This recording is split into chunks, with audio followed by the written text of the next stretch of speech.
ఒక అడవిలో ఒక పెద్ద చెట్టు మీద ఒక కాకి తన గూడును కట్టుకుంది. ప్రతి సంవత్సరం ఆ కాకి గుడ్లు పెట్టి వాటిని పొదిగే ప్రయత్నం చేస్తుంది. కానీ ఆ చెట్టు కింద ఒక రంధ్రంలో ఒక పాము ఉండేది. ప్రతిసారి కాకి గుడ్లు పెట్టగానే కాకి ఆహారం కోసం బయటికి వెళ్ళినప్పుడు ఆ పాము కాకి వెళ్లడంతో ఆ పాము గుడ్లు దగ్గరకు వెళ్ళి అటు ఇటు చూసి ఎవరూ లేని సమయంలో ఆ గుడ్లను తినేసేది. ఆ విధంగా కాకి గుడ్లన్నింటినీ పాము తినేసేది. కాకి బాధపడడం తప్ప ఏమి చేయలేకపోయేది. ప్రతి సంవత్సరం గుడ్లు పోవడం మూలంగా కాకికి బాగా కోపం వచ్చింది. తన పిల్లలను ఎలాగైనా రక్షించుకోవాలని అనుకుంది.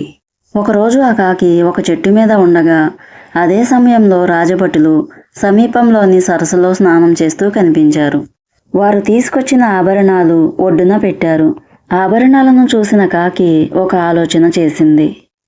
రాజభటులు చూస్తూ ఉండగానే ఆ కాకి ఒడ్డున పెట్టిన ఆభరణాలలో ఒక బంగారపు గొలుసును ఎత్తుకొని వెళ్లి ఆ పాము రంధ్రంలో వేసింది.